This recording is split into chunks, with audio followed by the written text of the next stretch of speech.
Good morning, everybody. As you guys see, we're all bundled up. We got a cold front here in Florida, which means that a fish known as cobia usually move down the coast. That is exactly what we're after today. We got Captain Tanner of Real Deal Fishing Charters.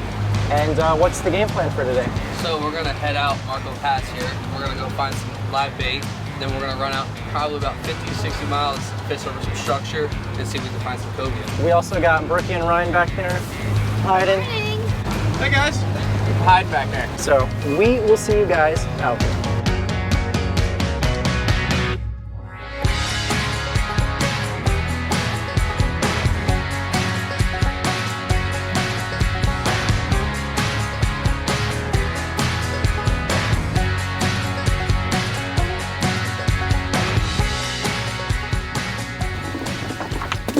That's some gnarly sized pilchers in here. Nice. Gotta get four. Biggest pilchers ever caught. There's a cobia right there. Oh yeah, there's two of them. What is this? I call them sugar trout. Look at this, guys. I never seen one of those before. It almost looks like a Mahara had a baby with a barramundi or something. Yep. Oh, it's cute. Are these common over here, Tanner? Yeah. I think, or is this a lane? Yeah, it's a lane. There's some kind of trout, but I just call them sugar trout. We've all fished Florida our whole lives. I've never seen that fish before in my entire Really? life. Never. Tanner said that this might happen. It's really cold, so the pilchards might be MIA. But we got a bunch of jigs, and that's all you really need for cobia. If they're active, which they should be. I think they like this cold weather, so we'll see you guys. We got like a 60-mile run now, I think. We'll see you out there. All right, we made it out here. First stop, we're gonna stop at a wreck before we hit up the towers. We are gonna be throwing things like this. This is a hoagie, pink little eel-looking lure, mustad jig head. We got some bucktail jigs, cobia jigs, and Tanner is positioning the boat right now to anchor. We're gonna be sight fishing these guys with our eyes. And really important is to have a good pair of sunglasses. I'm rocking the Waterland Co. Milliken sunglasses, which you guys can find linked below. If you guys are in the market for sunglasses, you can save 15% off. Use my code LANDSHARK. I've been rocking these for about 3-4 months now. They've been a sponsor on the channel. Absolutely love them. So you guys check them out. And Brookie's got some on as well. And Ryan's got some on. And Ryan's got some on as well. Wow, look at those. All right, so we just got out here. Beautiful run. I mean, look at this. Gorgeous winter day in Florida. Bluebird skies. And we're in the Gulf of Mexico. And this time of year, there's shrimp boats everywhere. They're dragging the bottom, trying to get shrimp so they can end up in your local restaurant or grocery store. And what Tanner does sometimes is he'll actually go to the shrimp boat because he says that the cobia sometimes will be right behind the boat. The shrimp boat is anchored right now. They actually drag their nets at night because right now during the day, shrimp are kind of on bottom settled and they're hiding. They float up a little bit more at night, so that's when they try to catch their shrimp. During the day, they sort their catch and they're constantly dumping out what they know as trash. So everything that's the bycatch of the shrimp, and it creates this huge ecosystem out here. You got bonitas, blackfin tuna, cobia, all different species that will actually follow these shrimp boats around. There's birds everywhere and they'll pick the scraps of all the stuff that the shrimp guys are throwing off the boat. Last year, Brookie and I, for the first time, got to experience this fishery. We caught a bunch of blackfin tunas and it was just a really neat thing. Just to be able to see it is cool. I think we got here just a little too late because they usually, right when the sun comes up, they start throwing their bycatch out, and that's when the fish are usually going crazy. We had a little trouble getting bait, so we were off to a slow start this morning. You guys, look at this.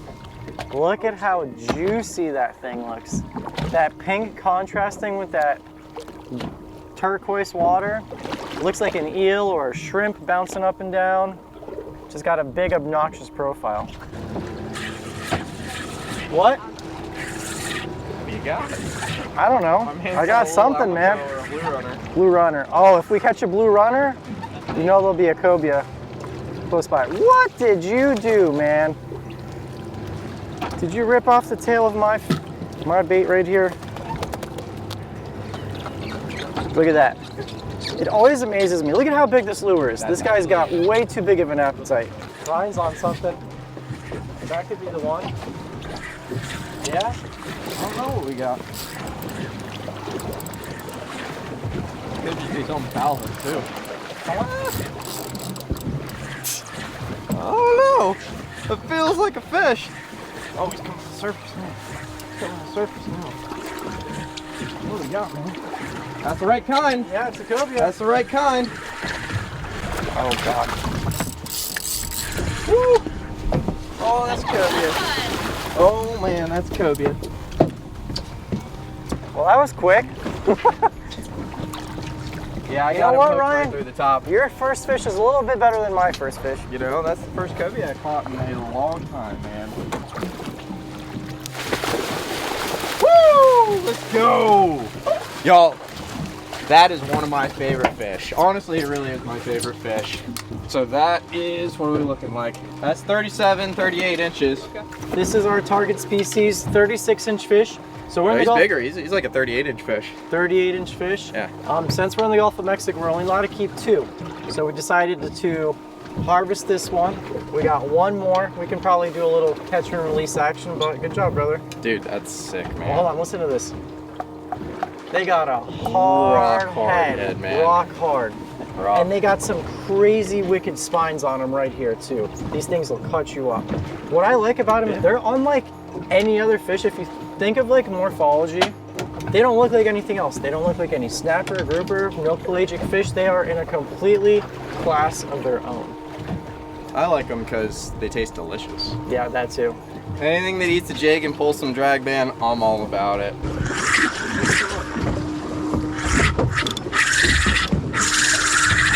Blue runner probably.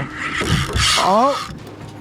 Oh, maybe my blue runner got eaten by a cobia. Dude, I think my bait got eaten by something, or it just woke up. Mine's ready to stop. Did it?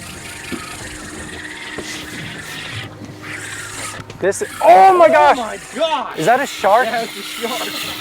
Oh my god! I think a shark ate my jig. That's aggressive. That was crazy. Oh. Not what you want, folks. Huh? What? Dude, the thing jumped. Oh my gosh, that's Oh my gosh. that was sick. Yeah, that's what I thought was gonna happen. Cut me off. Well, that was kind of crazy. Did not expect that.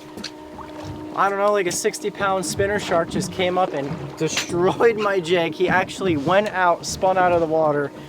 Don't have wire on, so he cut me off. That was pretty cool.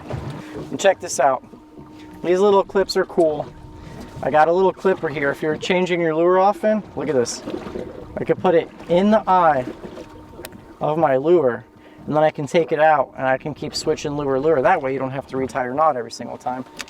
You know what? If a shark wants to eat this little tail, I'm sure cobia will, so I'm gonna do the exact same little eel lure. Oh, I'm sorry. Is that a bluefish? What?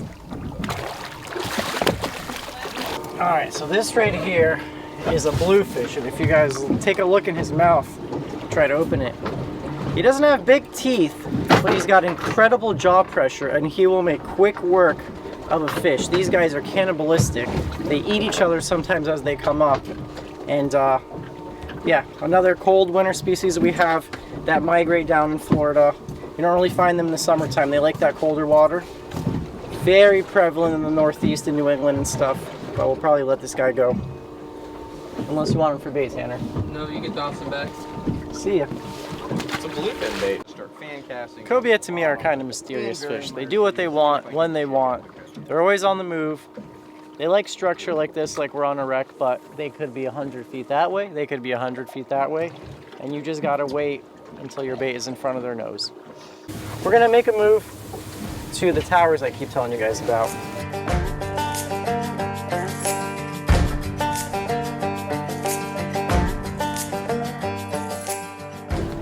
So we made it. Oh, dude, we're about to get pooped on. Oh my god.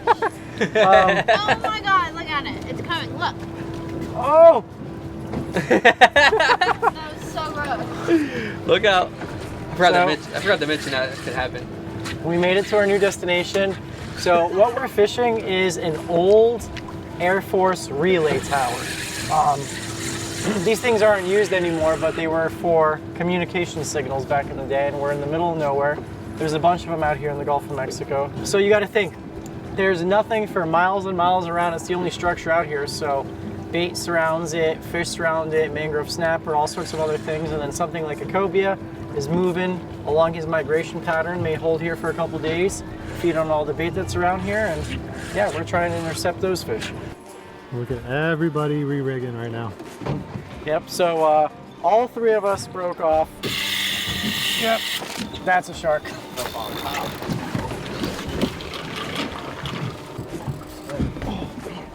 Just got sharked or something, man. I don't know if we're hooking sharks or if our cobia are getting sharked. What do you think? You had a cobia on ride? I think whatever I hooked did not get sharked. I think whatever I hooked was a shark. Okay. Mine kind of felt like it got eaten. I think yours definitely got eaten. Yours seemed like it changed significantly. Mine was not a shark at first. Mine was definitely a fish. Yeah, that's a shark. You sure? I don't know, maybe not. Oh no, it's coming up. Maybe a little bit. It feels like a fish. That's. Oh, buddy, come on. Please let us land you, whatever you are. It's coming up tougher, not like it would be a cobia. This could be it, guys.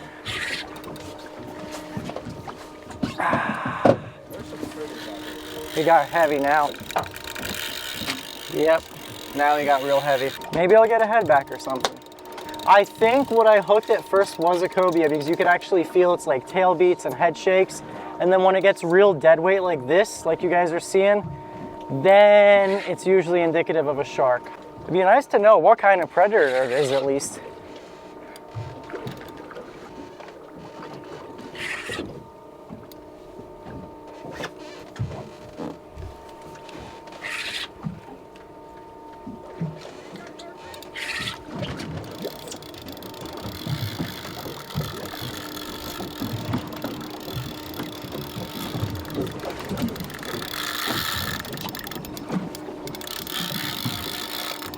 Now's the point in time where you're like, do I keep fighting this shark, or what I think is a shark, do I break it off and try again?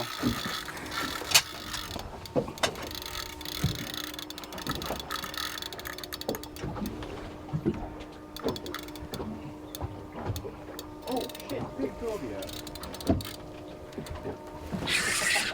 Dude, it's like he let go of the fish, look. You see that? Yep. Wind, Dugan, wind! Oh my gosh, please. I just want to see if it's a head of a cobia. Yeah, I gave you a big enough toothache. Dude, you gave him all the toothaches. What do we got going on here? Oh my god, that thing was out there. Yeah, man. Cobia head. Oh no, oh my gosh. Wow, he slurped that amberjack. Wow. We figured out what happened. Actually hooked an amberjack right here. He had a bad day. You can see how lifeless and white he looks. I've never ever actually retrieved a fish back from a shark whole. Like, that's honestly incredible. Yeah, sit tight.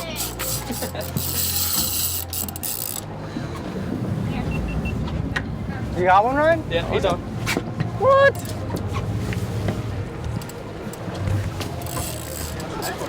Oh my god. Man, saw that fish swimming on the corner of the tower. Tanner pointed him out to me. Pitched out the swim bait in front of him. And he smoked it, man. He smoked it.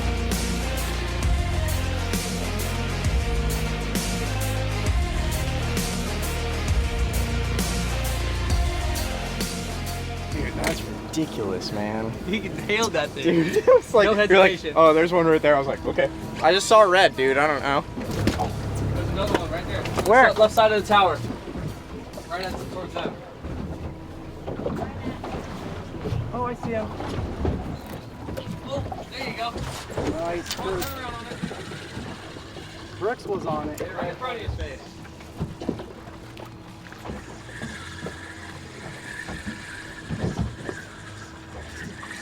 Peter was on it. Get right in front of his face. Come on, baby.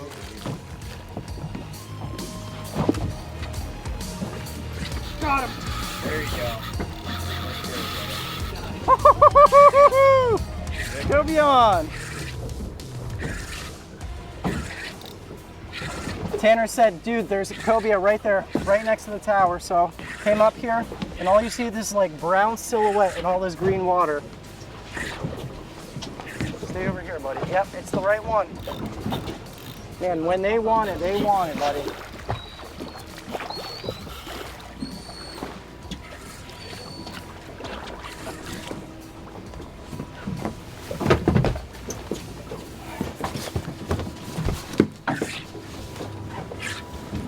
Such a sick fish. So we already have our limit.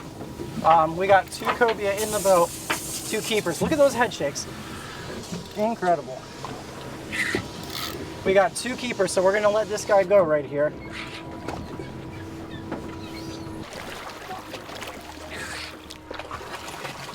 Get his head out of the water. All right, yeah, buddy. Let's go, brother.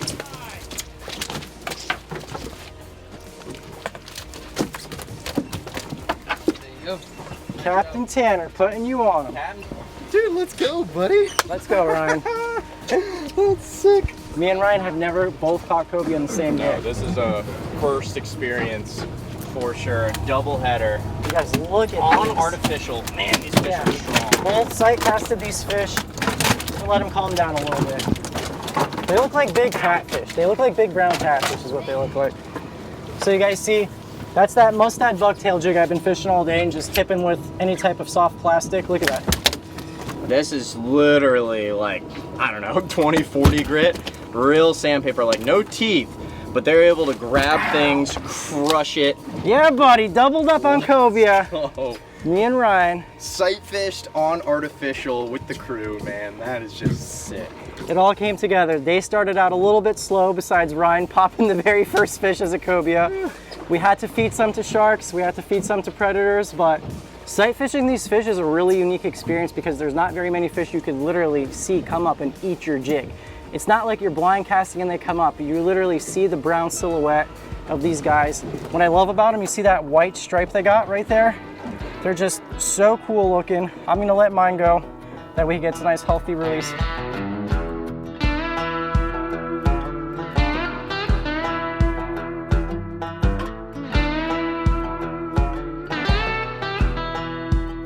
Big thank you to Captain Tanner for taking us out, put us on the cobia. I had a ton of fun. And if you guys ever want to book a trip with him, I'm gonna have all his stuff linked below.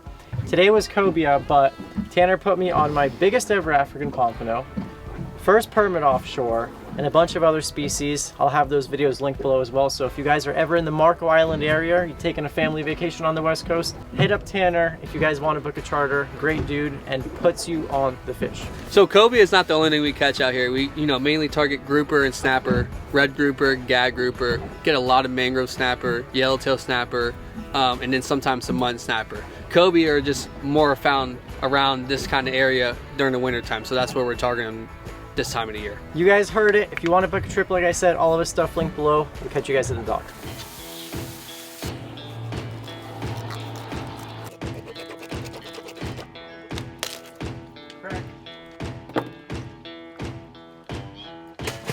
Okay, as you guys see, cobia is headless and gutless, and the reason for that is these guys have a very kind of round, wide body. So if I left his head on, his head lays flat here, and it's going to be rolling all over the place, making it really difficult to fillet.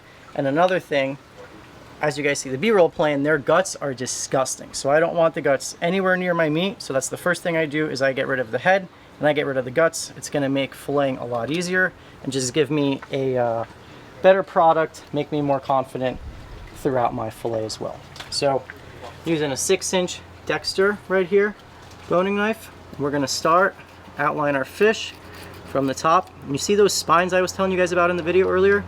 These guys will mess you up.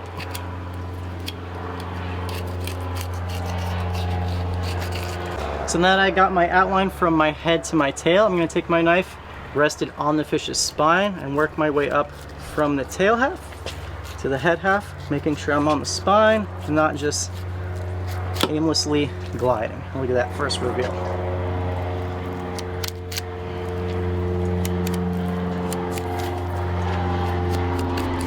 Okay, so cobia have a really big raised backbone as well. So what I did is I just went and I separated our fillet all the way to the backbone. And once I get to the backbone, I'm just gonna take the tip of my knife and I'm gonna go right on top of it. So I'm separating the meat that sits right on top of the backbone.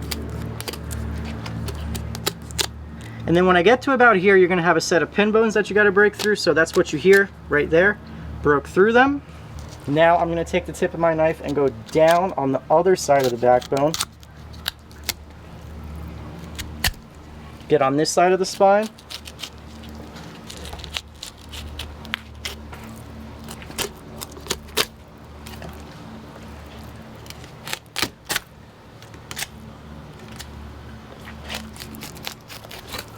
And look at that. That is a pretty fillet right there. And a pretty fish.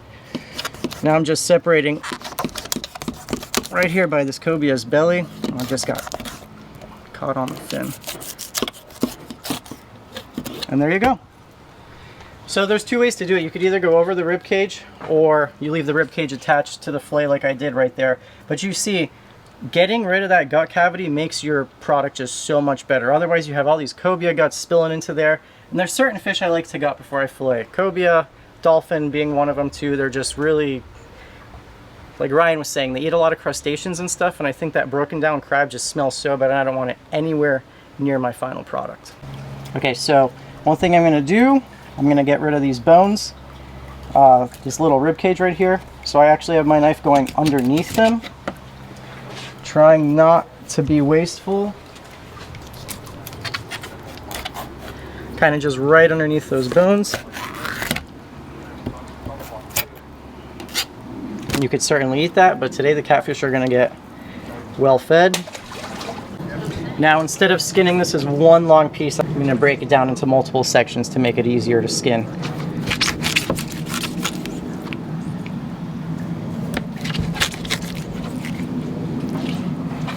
And then always when we skin, lie your fillet up with the edge of the fillet table, push away from you.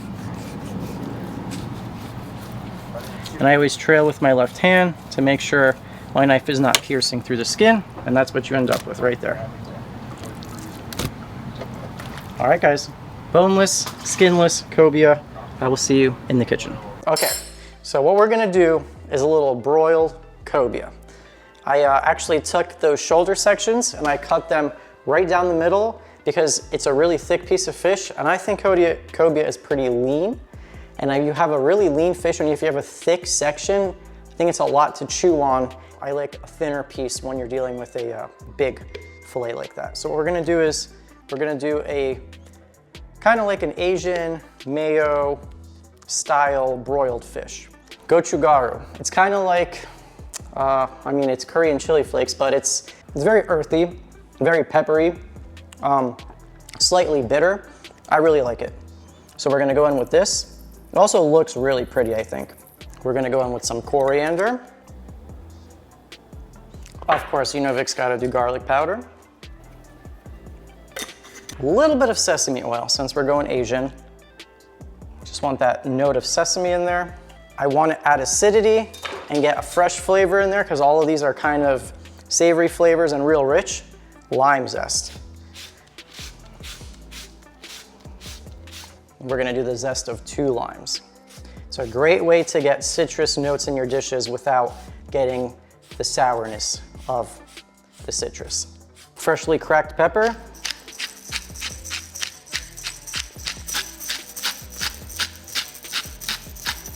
Now I'm gonna give this a mix, get all these flavors incorporated into that mayo. The first time I heard anyone using mayo on fish, I was like, that's not right, man. You know how a lot of people say you shouldn't use cheese on fish? Fish is very lean, so I mean, your mayo is a fat, so think of it like rubbing olive oil or butter on your fish instead. It's just something in my brain didn't want to click about putting mayo on fish, but it's a really great way to season your fish, especially if you're gonna do a flavored mayo like this. And adheres to the fish well too, it sticks, and it just adds a really nice flavor to it. Thin out and season our mayo just a little bit, so I'm gonna do a dash of soy. I'm gonna add a little bit of lemon juice to this as well. Not too much. So as I was saying earlier, cobia is, in my opinion, firm and lean. So that's why I like to add a good fat to it. I've already salted one side of these fish, and I like to salt my fish before they hit any heat. That way, some of that salt gets incorporated and goes deep into those muscle fibers. And we're gonna do the exact same thing on this side. Okay, now a little silicone brush, and we're gonna just brush this on only one side of the fish. Since it is really rich, I don't wanna overpower it.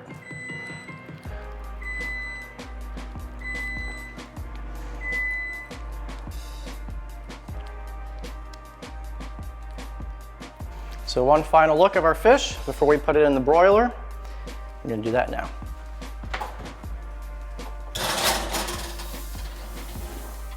We're gonna serve this with a little jasmine rice. I'm gonna fluff this up right now. I got a little salad I made in the fridge, kind of like a little coleslaw salad. So earlier today, I took ginger, garlic, cilantro, a little bit of lime zest, some lime juice, and I blended it together with coconut milk. Then I kind of brought all those flavors together, brought it up to a boil, reduced it, and it got a little bit thicker. This is gonna be kind of like our base sauce for the plate. Just super fresh, you know, you get that ginger and cilantro and all those just really vibrant flavors. All right, you guys see that it's getting nice and crispy and browned on top. That's exactly what we want. Cook it fast. So in here, we got some julienne red cabbage, some cucumber, green apple, fennel, coriander, some spices, and a bunch of lime juice. It's kind of like a play like an Asian coleslaw. So it's not a mayo-based coleslaw. It's not a vinegar-based coleslaw. It's a lime juice-based coleslaw, but it's going to be super fresh because the fish is going to be rich with that mayo. I got some Fresno chilies, red chili macerating.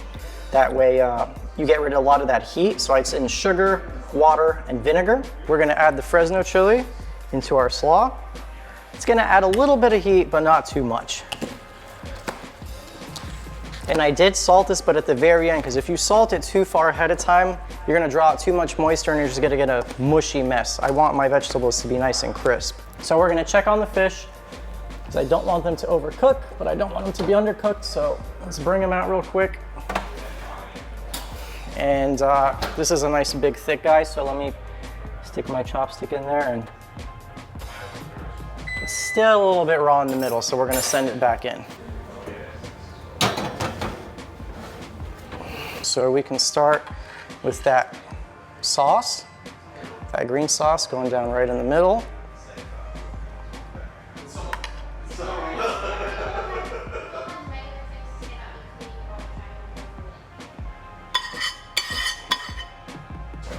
Look at that. There's the broiled cobia right there. Look at how juicy that is. You guys see that nice brown layer of caramelization. When you cook it real fast like that at a high temperature, it's almost like when you sear steak, you get that kind of like charred flavor. That's that fat caramelizing right there on top of the fish. So we're gonna come right here with our jasmine rice, right on top of our green sauce.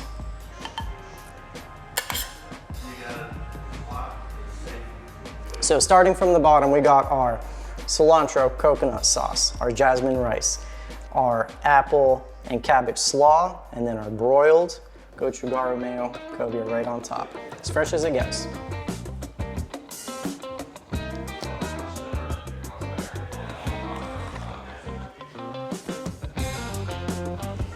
Yeah. I feel like you should have thought that was like so much. I'm taking this one, Jeff. I know you had your eyes on it. There's enough for everyone to have 2 pieces of fish. Excellent.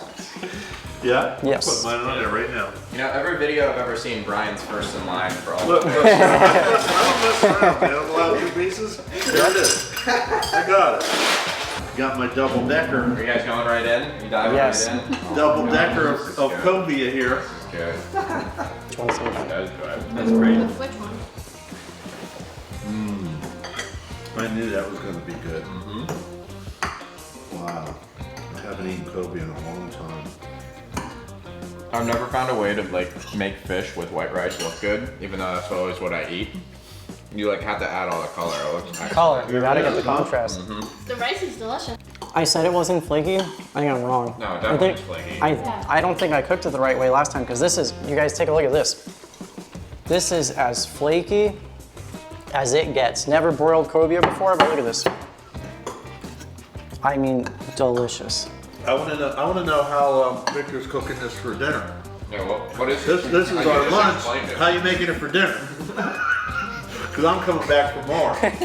I gotta say, this cobia turned out phenomenal, and it's also not an easy thing to say when you eat so well here, but this could be my favorite fish I've had. So, A+ Vic, good job. Thanks, Fisher. You're already on plate number 2 and everyone else is already on plate number 1. 2 thumbs up. Yeah, like everyone said, it's been over a year since we've had cobia. Just one of those incredible eating fish, melts in your mouth, and Victor crushed it, cooked it to perfection. Well done. Thanks, brother. Dude, Anyone? I'm just inhaling it right now. We skipped breakfast this morning so we can have this video good to go, and I'm just like smoking every bite. My mom asked me, she was like, how did he get it ready so fast? Like, we literally just left their house filleting the fish, what, less than 40 minutes ago, and the fish is already on the table. Like, you cannot get any fresher, and it's absolutely delicious. Good job, babe. Thank you, babe. All right. I want to thank you guys so much for watching, and none of this would be possible, like I said, without Captain Tanner. Really hard-working young man, so if you guys want to book a trip with him, like I said, everything will be linked below. Check out Ryan's channel, Brookie's channel if you haven't already. They were on the boat there, and they're both posting their own versions of this video. Thank you guys so much for watching. Till the next one.